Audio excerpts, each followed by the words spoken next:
You are listening to the World Extreme Medicine. The World Extreme Medicine Podcast. In this episode, we're going to be speaking around adventure travel tips with Ffyon Davies and Gemma Aldridge. So in this session, we wanted to explore some invaluable insights from two of our WEM faculty. So what we're going to do in the episode is really speak on different areas of planning, safety, acclimatization, conquering some of the diverse range of challenges experienced on an adventure travel. So what we're also going to look at is some practical wisdom on packing, pre-trip research, budgeting, gear, cultural sensitivity, problem solving, photography, risk management, personal experiences, and everything that goes with an extreme environment. So to do this, I have Ffyon Davies and Gemma Aldridge with me, both of which have explored the globe in different adventures and extreme environments.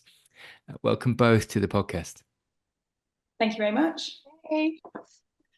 I just wondered, just for listeners that may not have heard you both on the WEM podcast, could you just unpack a little bit of your background and experience? Maybe Ffyon, if you could go first. So hi, I'm Ffyon. I'm a specialty doctor in emergency medicine. I work in Hereford normally. In terms of travel experience, always had a bit of a travel bug.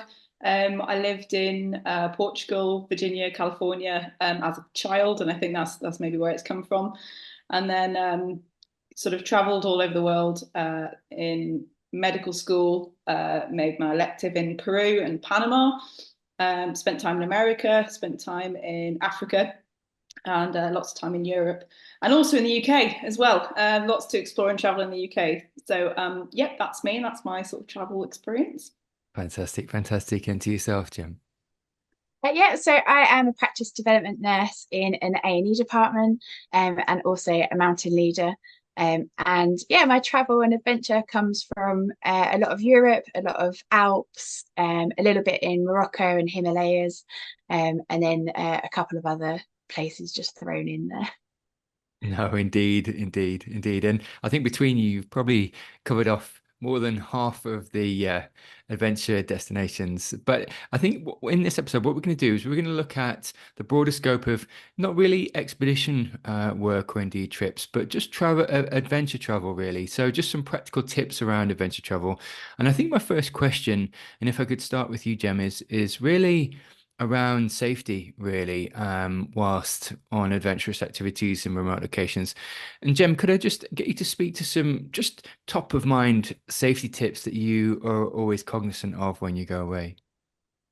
Yeah, of course. So I think wherever I'm traveling, I like to do a little bit of research, see what's going on, either with current affairs or like the environment that you're going to be working or traveling and exploring, see what's likely to come up, and what's kind of is acceptable in those countries for culture and stuff like that. Any different laws. So for example, I've just been in a refugee camp and there is a couple of different laws around there. So we always had to carry our passport on us. Our vehicles had to be marked up in certain ways, and you had to carry like your high vis and stuff like that in there as well. So I think it's just about doing research. I think when I've been on expeditions with family or groups, it's also about that pre-planning. So any like almost doing like a little bit of risk assessment. So like I say, the environment that you're working in, think, okay, so what could we come up against? And then looking at how you'd mitigate that. So even if it's down to the simplistic things of, actually you're going to be walking in rugged terrain, let's make sure we've got some decent footwear, and a proper pair of boots. And, it sounds like common sense, but actually, it's easy to miss stuff. I still write myself a little list now. It's easy to forget stuff, isn't it? So I think just doing your research, thinking about what could happen and then mitigating those by, good packing or some security stuff of making sure you've got a card and some money split in different places, and carrying your passport, making sure people know where you are. Yeah, and to yourself, yeah. Yeah, and I think just maybe adding to what Gemma's saying about doing your research, the Foreign Commonwealth Office has got a really good resource to have a look at, and looking at their list of countries that they advise, not to travel to, or what precautions to take. They've got really good local intelligence on there on what sort of things you need to look out for. I think one of the best advice I ever had was don't look like a tourist, because it makes you a target. So especially if you're traveling alone, if you think about how are you going to get about in the city that you're going to, if you're staring down at your phone looking at Google Maps because you don't know where you're going, you're a bit of an obvious target. Whereas if you've got some idea where you're going, and you maybe, what I do, something is just say, right, so I'm going to walk down the street for 500 meters, turn right, and then I've got another left, and then I'm going to recheck my phone. So just so that I'm not sort of focused looking down at my phone, I can look up, look around, what's going on, maintain a bit of situational awareness, especially when you're on your own, you have to be really super vigilant about these things. And I hate to say it, but especially as a woman as well. So having a bit of an idea of like high risk activities or high risk areas as well. So airports, any sort of travel hubs, bus stations, anywhere where you're standing around waiting for anything, makes you a little bit more of a sort of stationary target as such. So we're thinking things about like pickpockets or sort of scam artists or anything like that. There's a lot of sort of issues around taxis, especially in South America and Peru. One of the advice I got there from somebody who'd been there before, and that's another point, speak to people who've been there before, was don't get in a taxi that you haven't pre-booked from the airport, because they quite often get you in the taxi and then drive you to some random location and rob you. So be really sort of vigilant about those sort of things. So not looking like a tourist, try not to be dressed in your Hawaiian t-shirt out on the beach, I don't know, looking too obvious. Try and blend in with the crowd if you can, and tell people where you're going. So not just your family at home, who might be 12 hours behind you in terms of time zone and they can't really do anything because it's the middle of the night for them. But also, so say you're staying at a hotel, tell the receptionist, okay, I'm going to be back around so-and-so time, or you're staying at a hostel, you know, tell somebody that's in the same room as you, and have redundancy plans. So if you get pickpocketed and you lose your passport, your credit cards, your phone, all your money, what are you going to do? So have copies of your passport so that you can speak to your embassy if you need to. Have cash somewhere else. So have cash in another bag somewhere. I always keep a credit card separate to all my other wallet, just in case my sort of purse or wallet gets stolen. And phone wise, I have lost my phone on a couple of occasions in different countries, and it is a complete nightmare because you don't realize how reliant you are on it until it's gone. So yeah, those are some of my top safety tips. I think that's excellent. To Gemma's point and yours around this shared situation awareness, but also, like you said, build redundancy into the plan, so that you have multiple plan A, plan B, plan C, but you've got that resilience if things get lost or stolen.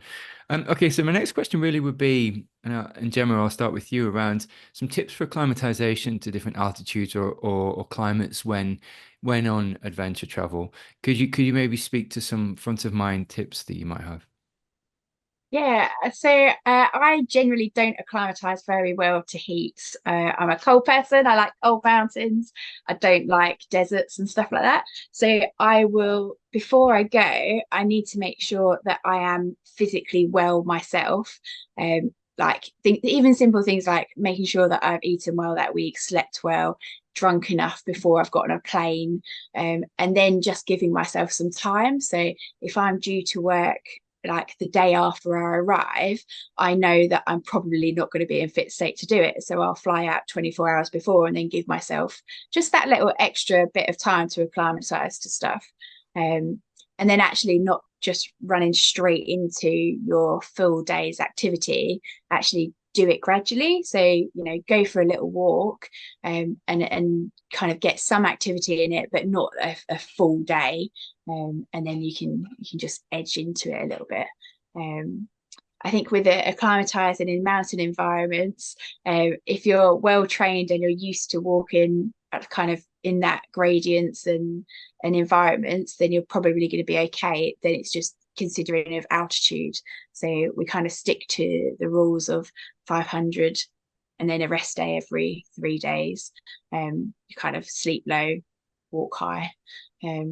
Yeah, just give yourself time. It's all about pacing it and giving yourself extra time to do so. And then just not being silly and jumping straight in there. into it, yeah, into extreme environments or indeed extreme exertion. To yourself, Ffyon? Yeah, so I think in terms of acclimatizing to different climates, do what the locals do. So if they get up early and get their work done in the morning and then go to bed in the afternoon because it's too hot, try and adapt to that and do that if you can.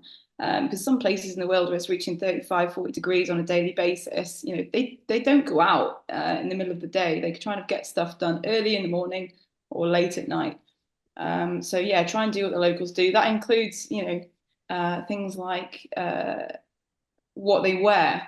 So are they wearing big, loose cotton clothing? Sometimes a turban, can be really helpful in terms of heat protection from the heat as well. So have a look at what they're wearing and when they're sort of trying to achieve their aims for the day, and don't just treat it like you're at home, because you'll probably suffer and have a rubbish time.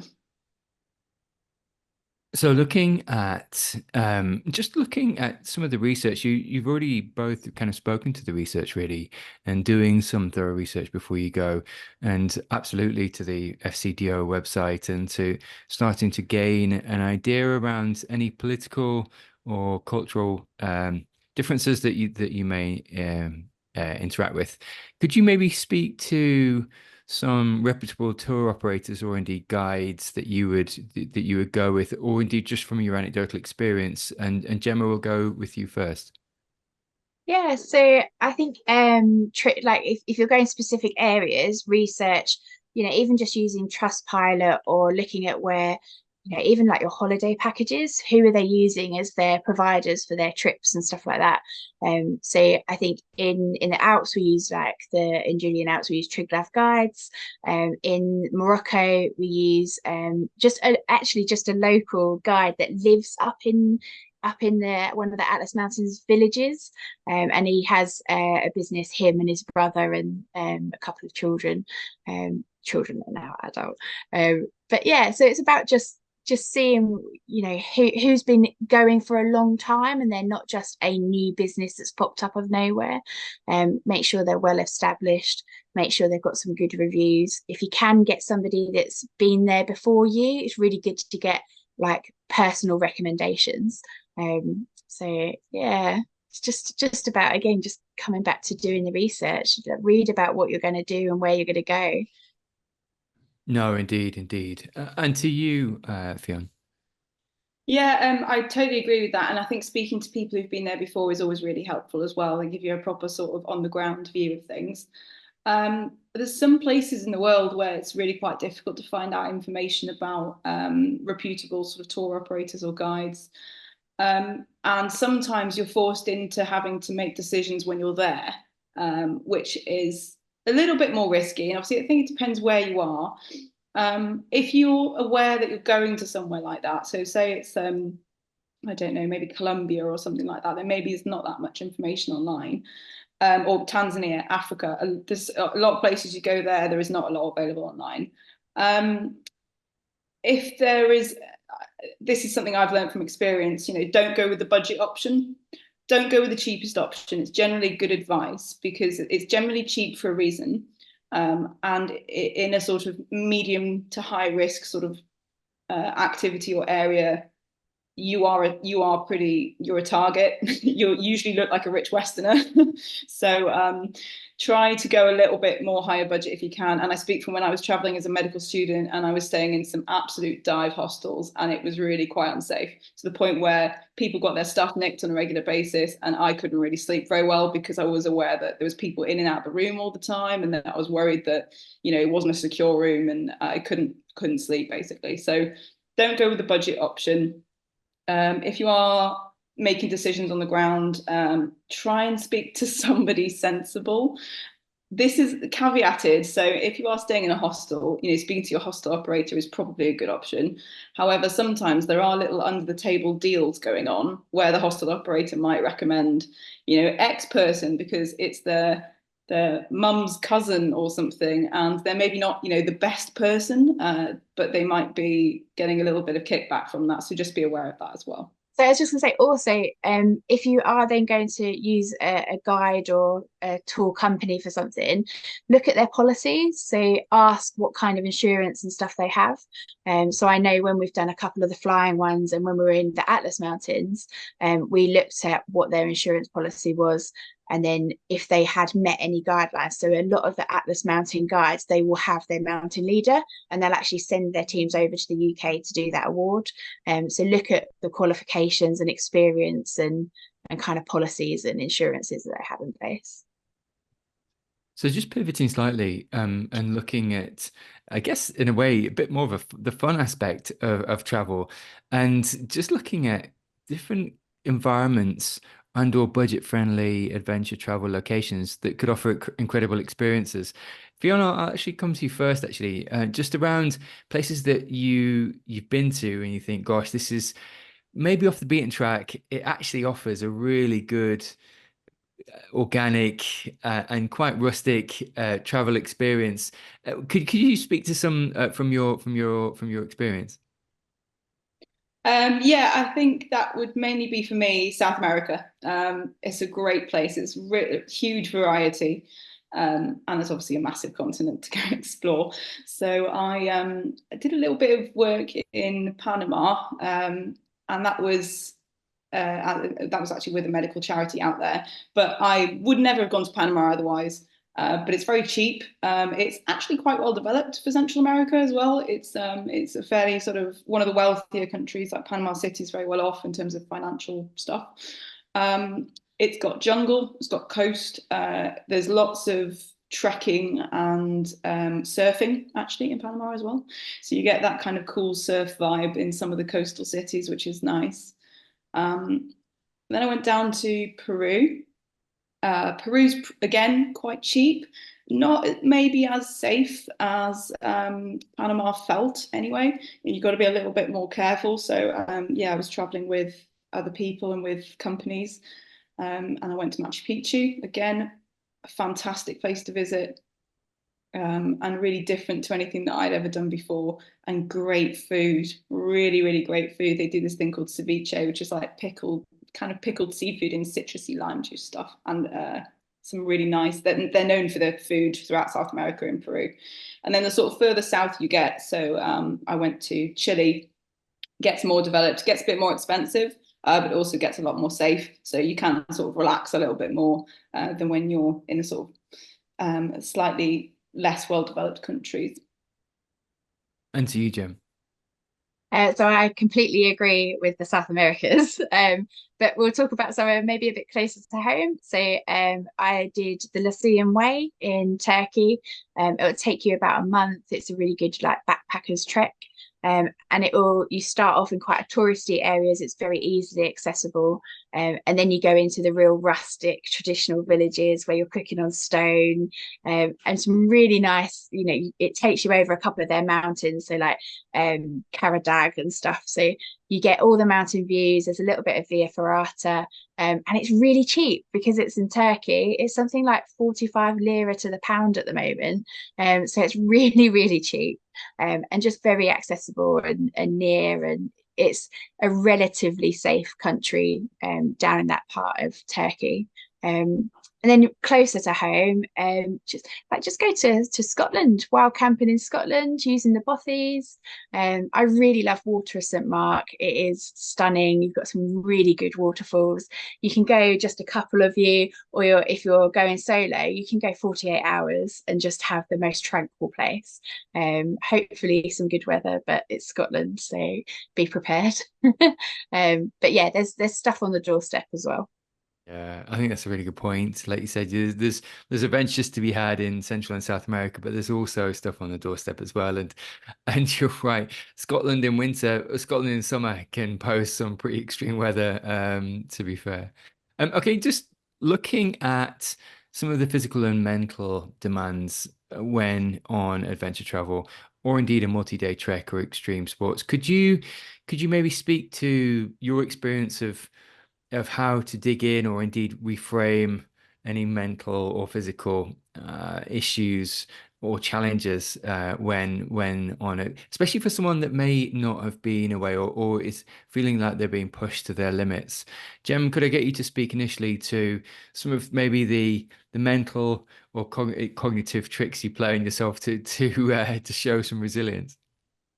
So I think if you're doing a long like backpacking type trip, I would count towards just an admin day, and just at the end of a week or 2 weeks, just give yourself a bit of an admin day. You can go and like wash your underwear or whatever needs to be done, and then you can have a day just catching up with admin from home, talking to friends and family, and just give yourself that bit of respite.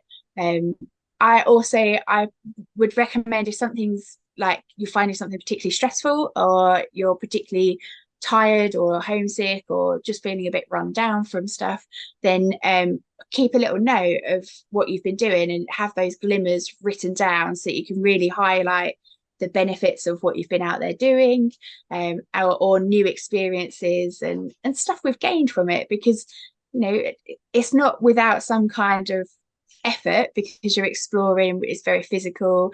If you're doing it for a long time, it can be quite tiring, and you're away from your normal place. But actually the benefits and the stuff that you encounter, so like even the tiniest things. So in the refugee camp a couple of weeks ago, I gave a child a toothbrush and it just had a little cartoon panda on it. This 3-year-old was ecstatic and just like ran around the whole of the refugee camp showing everyone her new toothbrush. And it was just that it was so tiny, and we'd had a really rough day the day before, so actually that tiny little thing just like picked us all up, and it makes us like get a good spirit again. So just like writing down those little things to yourself, making a note of those glimmers, it will help. And to yourself, Ffyon. I'm going to come at this from a slightly different angle. So if you are on some sort of extreme endurance or multi-day trek, whatever it is, so physically, I think it can be helpful to put things in perspective. So you are going to hurt. that is given. But you have to tell yourself, like, you're not broken. Like, you're not hurt to the fact that you can't carry on. So it's going to hurt. You suck it up. You go to the mind palace. You sort of just don't focus on it. Distract yourself and try and think of something of the beautiful scenery you're seeing around you, or why you're doing this in the first place. So physically, I mean, aside from training hard for these things, and walking with weight is a big thing that people sort of fail to train for, I think. Physically, that's a good thing to do. Mentally, I've heard various different strategies for this, but somebody once told me, just one more hour, just one more hour, or just one more kilometer, just one more step, or one more hill, and just break it down. Give yourselves little goals, and just remember that no challenge will be insurmountable, but you just need to break it down mentally and say, right, I'm going to have a break when I get to the top of that hill, or just one more hour. If you want to give up, go for another hour and then see if you still want to give up. And the chances are you won't actually give up at that point. So yeah, mentally you need to have some strategies for that. Go into the mind palace and finding your happy place, thinking about somewhere you'd rather be, drinking a hot chocolate, having a cookie, something like that. I hear from ultra runners that they often have absolutely mental little delusions and things going on in their head when they're running these ridiculous distances to keep themselves going. Yeah, I think that's my best advice on that one. Yeah, I think that's excellent, actually. And like you said, having a few cognitive tricks, and to Gemma's point around giving yourself even a physical break if there is one. Sometimes, like you say, catching up on admin with people, significant others, gives you that cognitive reprieve. I certainly use podcasts actually as when I ran 40K at the weekend, and use podcasts just to deflect the pain and change my attention onto something else. Actually, it's not always possible when you're away in an extreme environment, but it's having these little cognitive tricks. So just switching pace slightly and looking at, and I'm going to roll two questions into one here, just due to the adage of time, just some strategies for respecting local cultures and minimizing environmental impact whilst traveling. And I guess rolling that in with how you can still capture photos and videos whilst you're away without compromising cultural appropriation or indeed respecting others. Could I get you to speak to that, Gem? Yeah, so I think looking at the culture of the place that you're going to, and talking to families that are around where you're staying and seeing what their kind of routines of life are, and what their beliefs may be, and then just asking, like, nobody minds explaining what their local practices are. If anything, they appreciate that you do want to know. So, for example, in the Himalayas, I went to 11-year-old's wedding to Vishnu. So that was part of their religion. But there's no photographs in the temple. But we asked, and they were like, "Oh no, like no photographs in here." But afterwards, they'll go outside and they'll do photographs and stuff like that. But they appreciated that we asked, and then it was kind of very included in, okay, well, we don't do it now, but we'll do it a bit later. And even just down to things like what you would wear, or if so when we were on the Lyceum Way, we actually went out to a restaurant and we got it very wrong. It was all men in the restaurant and I was the only female, and it was very, very awkward. So just seeing what is done locally will really kind of help you, and it is just talking to those people around you that will help you find out. And to yourself, Ffyon. Yeah, I think respect is the key there, and a healthy dose of curiosity as well. So I'm trying to understand why people do it that way. So especially when this comes up against practices that don't gel with your own. So 11-year-olds getting married in Nepal, or something in Central America is they eat sea turtles that are endangered. So it's a little bit hard for us to understand sometimes, but be a little bit curious about it, ask questions, try and understand their perspective. And I think, respect is key, that you're in their world and you would expect the same if they came to your world. So in terms of photos and things, I think, if you build that relationship with whoever your local sort of guides or tour operators are, that helps because they can give you a bit of an insight and say, actually, it's not appropriate to take photos in that temple. And also just ask the question. If you're not sure, ask the question. And definitely do ask, because it can get you in a lot of trouble in some places. It could be an arrestable offence. It could end you up in prison. So it is sometimes just worth being a little bit on the safe side with those things. So sticking on the topic of cultural appropriation, it really is true, and I having laid testimony to this myself around sort of the language or the native language to the country is really the entry point to culture. But my question really, and I'll go to you, Ffyon, first for this, is how do you navigate language barriers and indeed communication challenges in remote or unfamiliar destinations when on adventure travel? So first, make an effort. So try and learn a few words. Thank you, hello. Those are good starting points. Even if you butcher it, they generally appreciate the effort. Body language is universal. So a smile, a wave, thank you. Those sort of things, like, generally people will understand even if they don't speak your language. So I think those are my main sort of tips for language. Oh, I think that's excellent, actually, absolutely. And to you, Gem? Yeah, exactly the same. So thank you will get you a very, very long way. So even if you end up having to use your native language yourself, even just following it up with a thank you in their language is much appreciated.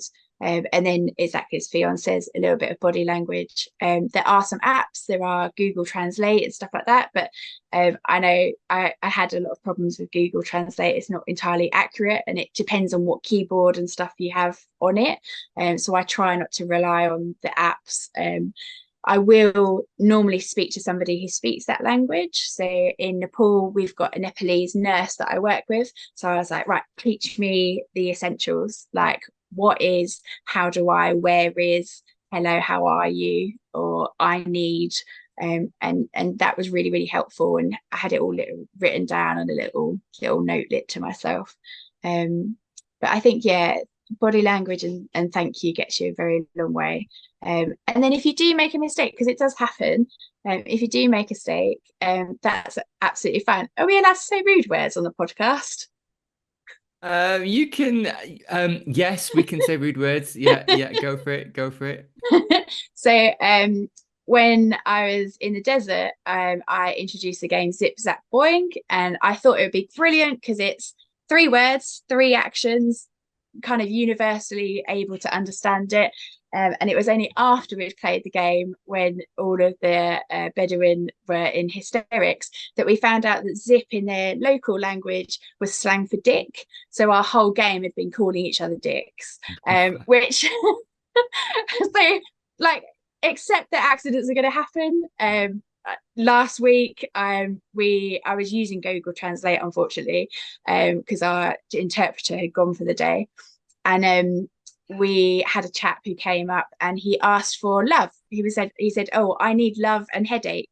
And we couldn't quite understand what it was, so I ended up actually calling one of my friends who did speak Arabic, and I was like, he means love, but I'm sure that's not what he means, because he's a very nice gentleman. And it was just something tiny on the keyboard that he'd used, and it had missed off like one of the extra curves, and it had changed the word from painkillers to love, and it was something as simple as that. So I think if you find something that doesn't quite fit the context, dig into it and try and work out why that context hasn't quite fit, and then say, no, that's not what we mean, and keep going with it. Use simple words, even if you have to translate word by word, or phone a friend that does speak a language, or someone in the hotel that might use bilinguals. Restaurants, they'll tend to have people bilingual, and just see what you can do with that. And can I just add to that, don't be afraid of looking stupid, because actually people find it really endearing and they will try and help you. So if you try to act like, I do a lot of, stupid charades or something, when I think I was trying to make conversation with my Sherpa in Nepal who didn't speak any English, but he had some really nice like Nike trainers on. So I was like pointing at his feet and being like, really cool, I really like them, they're really good. And then he was like, what is this person on about, like she likes my feet? But anyway, he was laughing and smiling, and then we sort of carried on like that for a few days, in terms of like your hair is good or something like this. And so yeah, don't be afraid of looking stupid. People generally will find it quite funny, and then they will try and help you. So just pivoting slightly, looking at some of the gadgets and or gear for adventure travelers that actually maybe you can look back on and say, actually, I couldn't have done without that. Is there anything personally from anecdotal experience, Gem, to you first, that you look back on and think, gosh, I really needed that? So I think any of my apps where I can download a map or like weather type stuff in advance, like absolutely. Like I can't remember not doing stuff without having a phone, or like GPS type stuff now. I still love a paper map. Wherever I go internationally, I'll still have a paper map as well. But I equally will use it downloaded just as often. So yeah, having an app that you can do that with. Gadgets, I don't know really. I think, gadgets are my water. So I have the Sawyer Mini that comes everywhere with me. So it's something as simple as that. Even like bottled water and stuff, I'll still put it through the Sawyer, and then decant it into my own drink bottle. Yeah, and then just like kit that's going to keep you comfortable. So as I've got older, I used to not need a pillow or anything like that, but actually now I do. So like a little inflated pillow with a little bit of soft comfort, that makes a difference to like keep you going for a bit longer. And to you, Ffyon? Yeah, there's a couple of things that come to mind for me. So I really love taking pictures whilst I'm traveling. You know, it's great to look back on, and it's, you know, it's part of the enjoyment for me. I really enjoy doing it. And so having my phone charged up and having battery is not like key to enjoyment, but it definitely adds to it.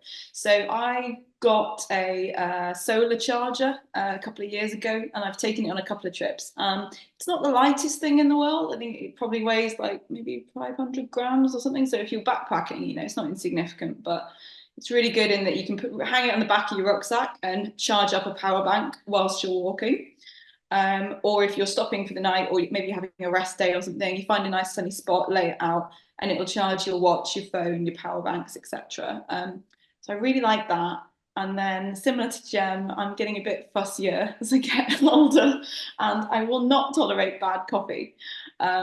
And I'm also heavily caffeine dependent as a A&E doctor. So I take my little AeroPress with me. More recently, actually, I've bought an attachment for my jet boil camping stove that turns it into a cafetiere. So I can now get rid of the AeroPress and just take the jet boil and the little attachment. Absolutely, I can speak to that. My threshold and tolerance for poor coffee is minimal. So looking at some of you've spoken before both about planning and doing some systematic planning before you get in country. Could I get you to speak to any sort of emergency situations? So if there is an unexpected situation and or emergency whilst you're away, could you speak to maybe indeed how you've dealt with it, or indeed how you'd prepare for it? And Gem, could I get you to speak to it first?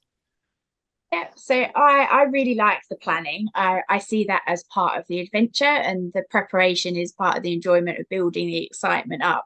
So if it's looking at FCDO and looking at kind of what may happen in the country, whether it's prone to earthquakes or monsoons or anything like that, and then looking forward to planning for that. I have had where we were caught in a monsoon and it actually cut away the entire beach.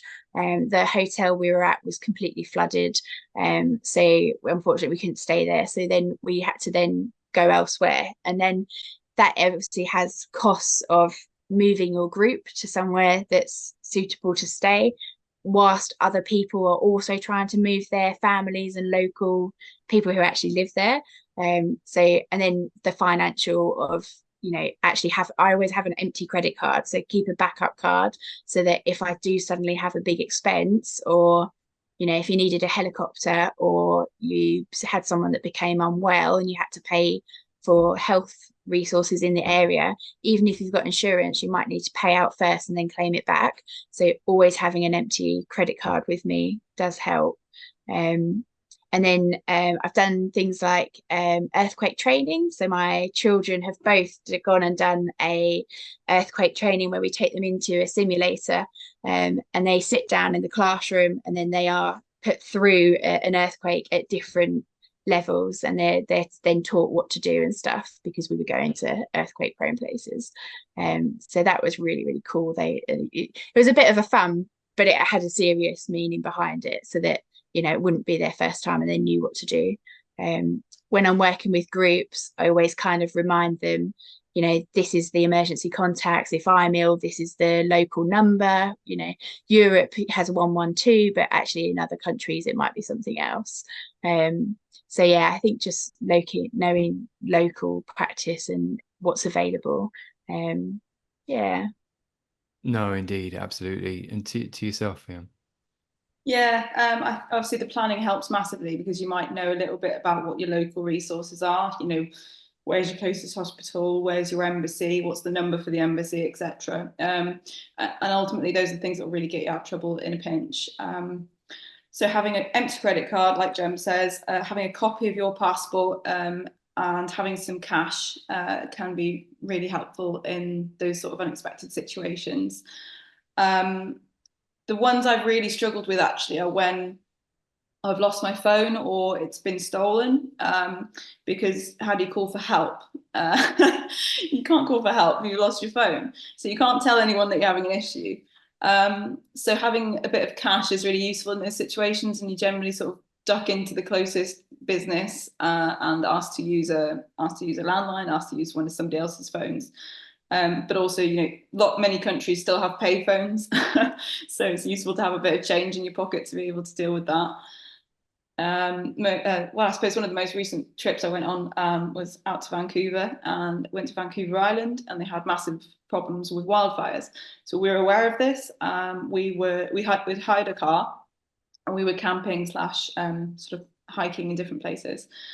So the wildfire sort of overnight basically cut off the west side of the island from the east, and we had a ferry to catch the next day in order to catch our flight home. So not necessarily like a massive emergency. We were not in any danger of like actually getting caught up in the fire, but massive disruption to our travel plans. So it then becomes, right, so looking at maps, how can we drive around it? Can we get off road? We actually had to drive on a bunch of logging roads, which made us super glad that we'd gone for a 4x4. So a little bit of planning ahead does sometimes make a big difference. Travel insurance as well, because if you lose your flight, if you have to reschedule, if you miss a ferry, if any of that, if you can claim it back, it does recoup some of the financial cost as well. So pivoting slightly and looking at something, this is a really interesting question actually, and be really interested to hear both your answers around just the interplay between adventure and personal safety, and also mitigating risks, because there's always, I think, even inside of me, there's always like a desire to go that a little bit further, explore that a little bit further beyond, you just push the envelope slightly, just for the sake of wholehearted adventure. But when that risk profile wanders into the unknown, and like we were saying before, you haven't planned for that extra couple of hours, or that extra route, or that extra couple of kilometers. Could you maybe both speak to the interplay between adventure and risk? And Jem, I'll come to you first. So yeah, exactly as you just said, like I will always see just how far I can push things. And my children are now teenagers, and they've taken this on as well. So I always kind of have to remind myself that I have a family to go home to at the end of the trip. So they kind of would like me returned in one piece. I often don't return in one piece, but not too broken that you can't then do stuff in the future. Another good way for me is actually, looking at those risks and mitigating what I can, and then thinking, if I was out with one of my groups and leading them, or medic for them, would I allow them to do this? So I mean, even things like you've seen like the death by selfie stuff, so there's like 406 cases. There's just been another one a couple of weeks ago, where a poor lad fell off Harry's Rocks on the south coast of England, just from getting that picture. And we all want nice pictures. It's good memories, and obviously it looks good on the Instagram and stuff like that. But I kind of think, well, actually, would I let my children do this? Would I let my groups do that? And if the answer is no, then I kind of have to remind myself that perhaps we shouldn't be doing it either. But I think the temptation to really push and find your limit is always, that's part of the draw of adventure, isn't it? We want to see what we can do. And you kind of do that, absolutely do it, but do it with the knowledge of you've got a plan B afterwards. So I will, I'm terrible, so I will take as little equipment as possible, and really kind of test myself and see what my survival skills are doing, whether it's fire making or foraging or water and stuff like that. So I'll try and carry as little water as I can, but in my head I need to know, now if I'm running out of water, where is my water source, because I need to be able to filter somewhere, especially if it gets hot and stuff like that. So just having a backup plan of, right, I'm going to do this, but if it doesn't work, I can get out of trouble by exiting here, or getting water there, or ringing somebody. No, indeed, absolutely. Ffyon, to yourself. Yeah, I mean, I think that there's no adventure without risk. It wouldn't be an adventure if it wasn't risky. that doesn't mean that you go into it completely sort of cavalier and like, oh, well, whatever, like if I die, I die then. But it's inherently part of adventure. So yeah, there's things that you can do to mitigate it. A lot of it comes down to your actual risk appetite. So if I'm on my own, my risk appetite's gonna be a lot lower because, you know, if I get into trouble, no one's there to bail me out. So if I'm with somebody else, you know, maybe I'm a little bit happier that I'm going to do some more risky stuff because we can help each other out. And if you're in a group and you've got a group leader, adventure leader or whatever, who is kind of responsible for your overall safety, then I kind of relax a little bit and put myself in their hands. I'm like, great, okay, like, you know this inside out, you're the expert. You know, what do you think about this? I think things that come to mind for me are so traveling on my own, I'm super risk averse. I don't really do much sort of to put myself in harm's way when I'm on my own. And when I'm walking, especially, like, or hiking, mountaineering, etc., you know, I could probably, if you take the example of scrambling, you know, I'd be very comfortable in grade 1. I'd be comfortable in grade 2 if I was with somebody else, and that's kind of my limit. I'm like, okay, if I actually did have a fall here and I break my ankle, can I get myself out of this situation? Not on my own, no. So mountaineering, that comes into play when you are sort of at altitude or traveling over glacial terrain, in terms of getting roped up. And what I practiced with my now husband, recently married, was crevasse rescues, because he weighs a lot more than I do. So if he falls into a crevasse and I have to sort of arrest us, put in some ice screws and try and like rescue the situation, we practiced that beforehand. I think more to give myself the confidence that I could actually like deal with his weight on the end of the rope. So yeah, if you are doing risky stuff, it's worth practicing. Yeah, absolutely, absolutely, and also to your point, it around, just like you said, just reducing the risk profile if you're on your own, because you're right, there is no resilience necessarily when there's no one else to look after you or to render aid. So coming into land slightly, we've got the last few questions, and I'm mindful of time. But just could I get you both to speak to, and Ffyon, if I could get you to go first, and just speak to how you plan and prepare travel adventure with dietary restrictions or indeed medical conditions. We've done lots of podcasts on how to mitigate and or just really acknowledge and plan for past medical history or participants' medical issues. But adventure travel shouldn't necessarily be any different, but it might be with a very different experience base when it's not an expedition. It may or may not be. But could you speak to some of the mitigations you put in place for dietary restrictions and or medical conditions?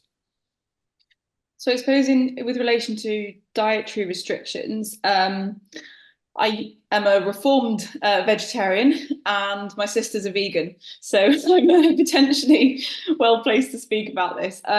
You actually find that a lot of places that you go to, for example, Morocco is quite good for vegetarians and vegans because there's lots of tagines and it's all sort of chickpea based and couscous sort of thing. So that's quite good. And I usually, if I'm going somewhere like Nepal or some places in Central South America, I would probably try and eat vegetarian, just because it's a little bit safer than trying to eat some of the meat, unless you're really sure that what you're eating is sort of reputable food source.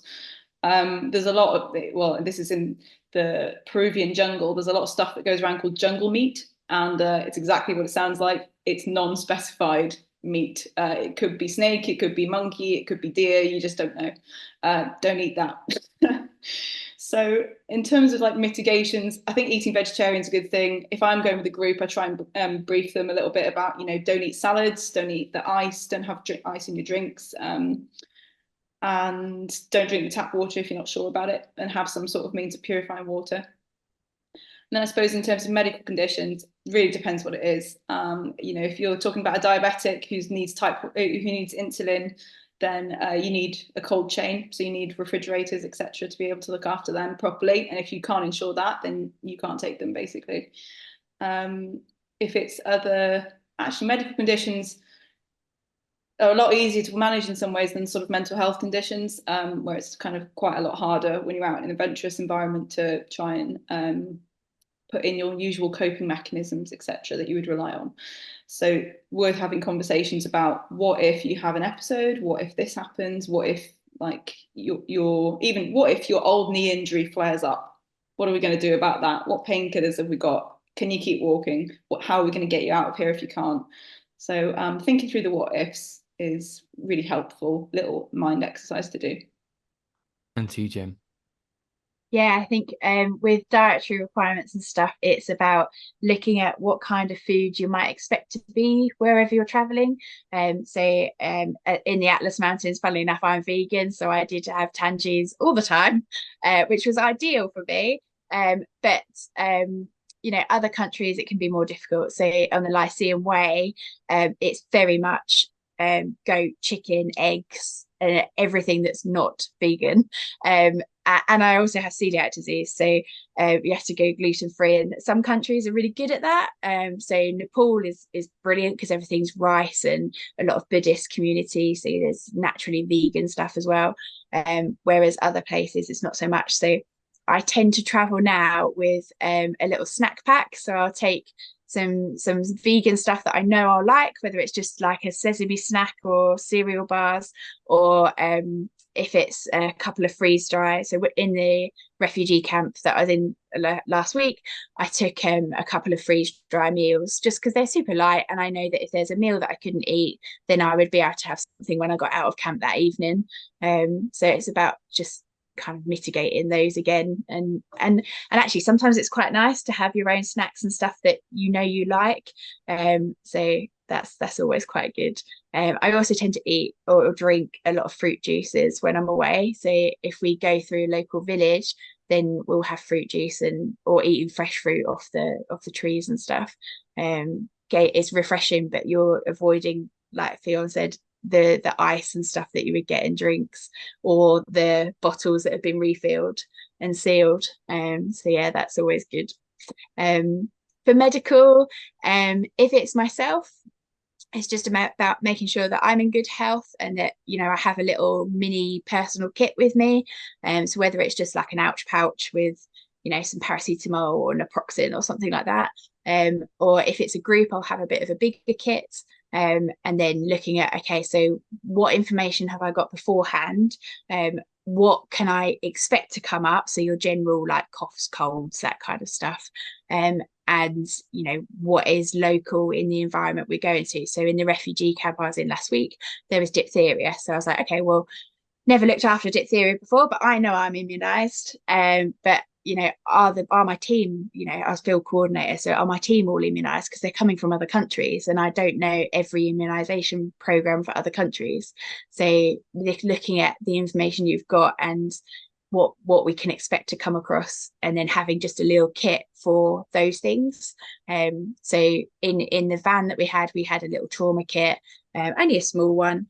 If I'm backpacking, I'll have just a little small first aid kit with a few extras thrown in there, and normally just like a sand splint stuck down the water carrying bit of the rucksack. They're super lightweight, and a blizzard bag with it. They don't take up any room, but if you need them, then actually that can make the difference of someone becoming hypothermic, or in the case of sand splints, actually you might be able to just splint them and walk them off with a bit of support. So just a couple of little things that you can take that might make it a bit easier to manage. That's fantastic, absolutely fantastic. So just to finish, really, and I suppose in a way, this is the reason why we all go away on travel adventures and getting away, just is to experience untapped and untrammeled nature in its finest hour, and have these experiences. So my kind of final question, and I'll ask it to you first, Ffyon, is maybe to make this all worthwhile, really, could you maybe speak to one of the most memorable and or life-changing adventures you've experienced, and what made it so special? So there's a couple of top adventures that come into mind for me. So I think number one was traveling around South America, mainly because this was the first time I'd probably done an extended period of travel on my own. So that was quite a lot of development for me, and quite a lot of learning, and went to some truly amazing places. So, you know, Panama was snorkeling with sharks and all the tropical fish, and sort of like, I saw poisonous dart frogs in the jungle. I saw sloths climbing the trees on a little day out that we had, which was just really, really memorable. Peru was traveling up the Amazonian River to a city that could only be reached by air, because there was no roads to and from this city.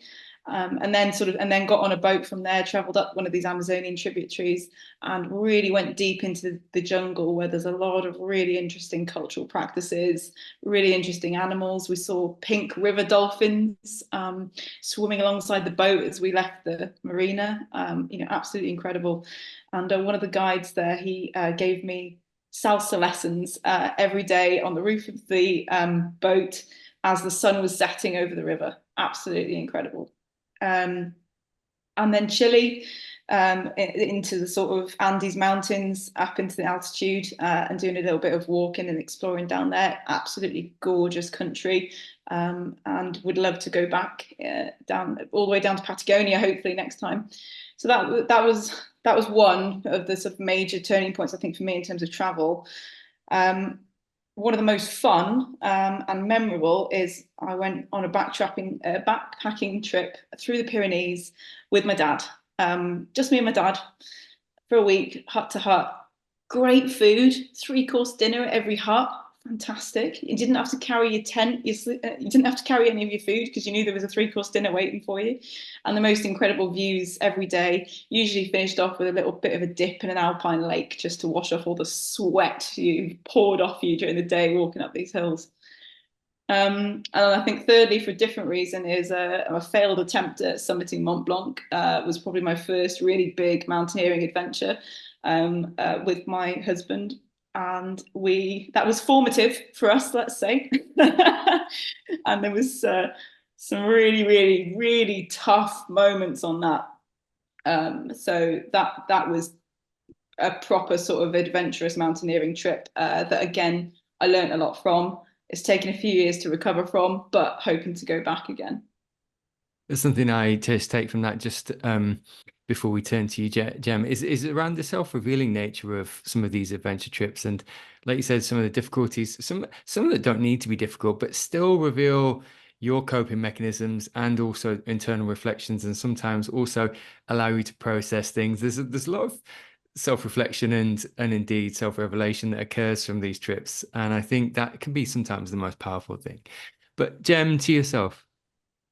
Yeah, so much the same, really. It's kind of what you learn from those experiences and the self-revelation. So I think the one that sticks out for me from learning my own boundaries would be, I got really ill at base camp on the EBC track.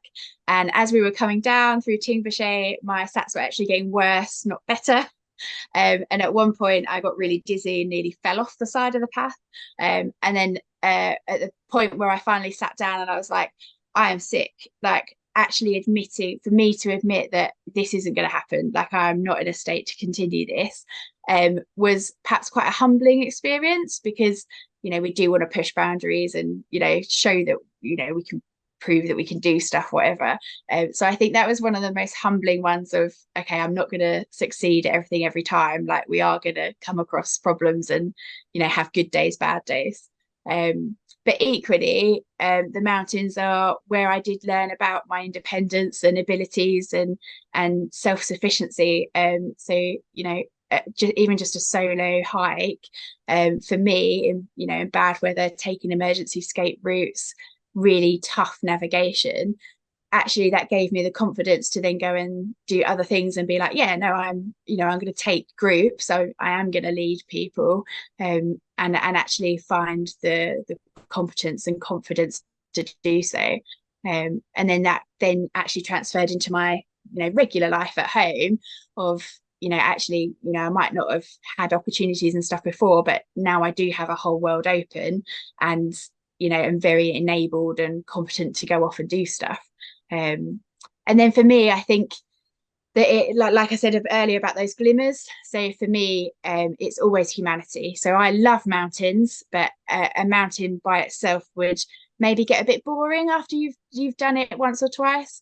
But actually for me, it's humanity in the mountains. So when we were on Tubcal, we were staying with the guide's family and just teaching his daughter and niece how to use the camera, because they hadn't seen like a professional camera. My husband has it before, and actually it's those takeaways of, you know, what have you interacted with, what have you learned about that local culture. And, you know, they were happy to show us where they lived and their lifestyle. And, you know, even in the refugee camps, you know, like you've never seen a kid smile so much from a toothbrush. But, you know, equally in the evenings I'd just go off down the beach and swim for a little while. Like, you know, it's very bittersweet, but you can take away a lot of learning for it. Oh, that's powerful, actually. And to both of your points, it's about enjoying the little things can be big things, and actually just taking pleasure in the little things, like dipping into an alpine lake after a tough day in the Pyrenees, or seeing the joy of a kid with a new toothbrush, and so it is absolutely taking joy in those moments. It just leaves me to say thank you for both your time. Your perspectives and indeed insights have been fantastic, and it's just great to tease out some of the lessons learned and points of wisdom. So thank you both. Thanks, Owen. Thank you. Thanks for listening to the episode. Please feel free to rate, review and subscribe on whichever platform you're listening to. Please also head over to the World Extreme Medicine website, where you can find more engaging content on extreme medicine webinars and indeed the collection of courses from our global network, including humanitarian, disaster relief, expedition, space, military, tactical and performance medicine. Thanks again.